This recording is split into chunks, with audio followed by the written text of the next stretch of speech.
हमारी इस लड़ाई में अभी इन दिनों ब्लैक फंगस की एक और नई चुनौती भी सामने आई है।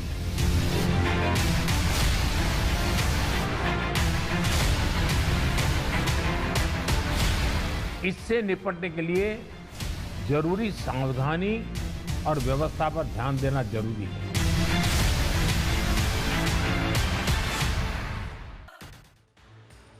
દેશમાં કોરોના પછી ફેલાઈ રહેલી બીમારી મ્યુકોરમાઇકોસિસે કાળો કહેર વર્તાવ્યો છે।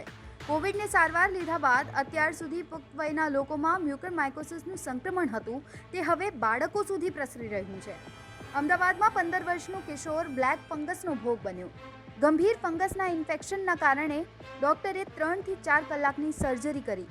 બ્લેક ફંગસથી બાળક સંક્રમિત થતા ડોક્ટરો પણ હેરાન છે, કારણ કે બાળક કોરોના થતા પહેલા સ્વસ્થ હતો।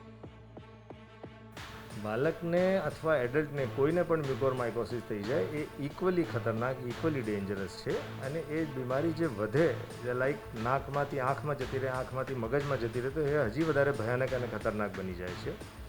જ્યાં સુધી સ્ટીરોઇડની વાત છે, ડેફિનેટલી સ્ટીરોઇડ એક કારણ હોઈ શકે છે મ્યુકોર થવાનું, બટ એ વસ્તુ માનવામાં મને થોડી ડિફિકલ્ટી એટલા માટે થાય છે કે એ સ્ટીરોઇડ્સ અમે દશકોથી, ડિકેટ્સથી યુઝ કરીએ છીએ અને એ જીવન રક્ષક દવા છે। ઘણી બધી કન્ડિશનમાં, ઘણી બધી બીમારીઓમાં સ્ટીરોઇડ્સ વાપરવા પડે છે। એડલ્ટ્સમાં, બાળકોમાં અમે સ્ટીરોઇડ વાપરીએ છીએ। જ્યાં સુધી એ બાળકની વાત છે, એને 5 દિવસ માટે સ્ટીરોઇડ આપવામાં આવ્યા હતા, એ પણ એના વજન પ્રમાણે માઇલ્ડ ટુ મોડરેટ ડોઝીસમાં। ઘણા બધા કેસીસ એવા હોય છે જે પ્રી કોરોના ટાઈમ્સ જે હતું, પ્રી કોરોના એરા હતું, એમાં નફ્રોલોજીના કેસ હોય, કિડનીના કેસ હોય, મગજના કેસ હોય, હાર્ટના કેસ હોય, એમાં લોંગ ટર્મ 6 to 8 વીક સુધી સ્ટીરોઇડ આપવામાં આવે છે। ઇવન મેલિગ્નન્સી કેન્સરમાં 6 to 8 week or even longer steroid આપવામાં આવે છે। એમાં તો કોરોના નથી જ જોયા અમે। મેં કોરોના જે જોયા છે હજી સુધી એ 2 ડાયાબિટીક બાળકોમાં જોયા છે। So it is very rare, એ કંઈ બહુ કોમન વસ્તુ નથી। જબકી સ્ટીરોઇડ આપવાનું તો બહુ જ કોમન છે। ઘણા બધા કેસીસમાં સ્ટીરોઇડ આપવા પડે। એ ઇન્ડિસ્ક્રિમિનેટલી યુઝ કરવાવાળી વસ્તુ નથી, પણ જ્યુડિશિયસલી જ્યારે જરૂર હોય તો એ જીવન રક્ષક દવા છે। કેલ્ક્યુલેટેડ ડોઝેસમાં, બોડી વેઇટ પ્રમાણે, કેલ્ક્યુલેટેડ ટાઈમ માટે વસ્તુ આપવી પડે। પરંતુ ખાલી સ્ટીરોઇડ આપવાથી કોરોના થઈ જાય એ વસ્તુ માનવામાં નથી આવતી, એટલીસ્ટ હું નહીં માની શકું ના। જ્યારે કોરોના થયું હોય એના પછી સ્ટીરોઇડ આપીએ તો એ એકદમ નવી અને યુનિક સિચ્યુએશન છે।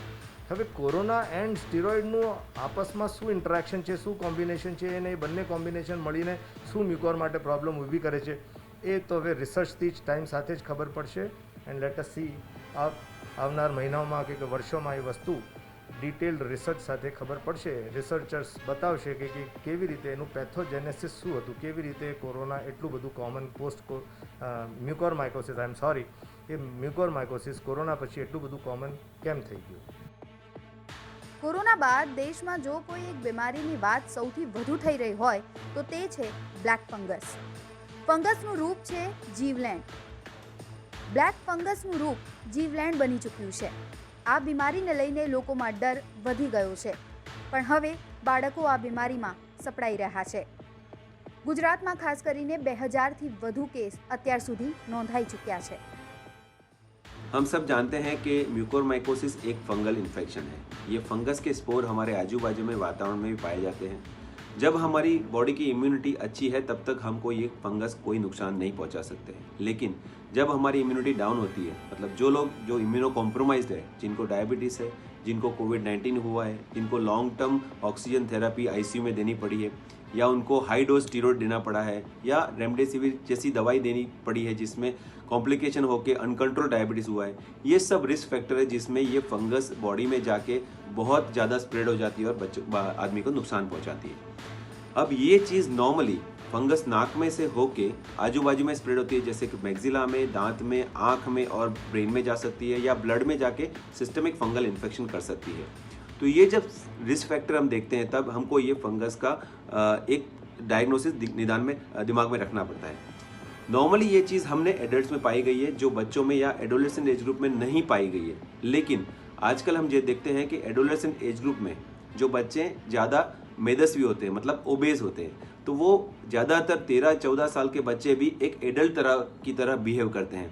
तो उनको भी कभी जब भी कोविड इन्फेक्शन होता है तो बहुत कम नंबर में, लेकिन उनको हॉस्पिटलाइज करना पड़ता है, आईसीयू केयर करनी पड़ती है, ऑक्सीजन और ये सभी दवाइयाँ देनी पड़ती है, जिसकी वजह से उनको भी ये हाई रिस्क जोन में आना पड़ता है। तो जाके ये म्यूकोरमाइकोसिस बच्चों में या एडोलेसेंट एज ग्रुप में भी हो सकता है।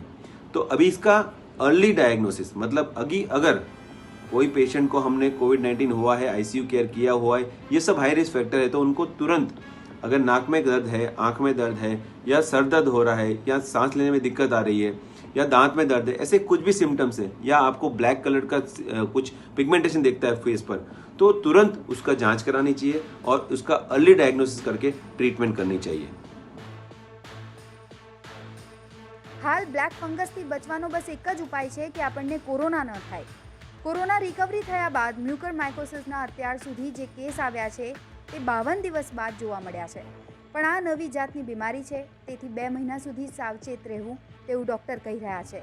કોરોના બાદ વ્હાઇટ અને બ્લેક એમ 2 પ્રકારના ફંગસ જોવા મળી રહ્યા છે, જે જીવલેણ સાબિત થતા જાય છે।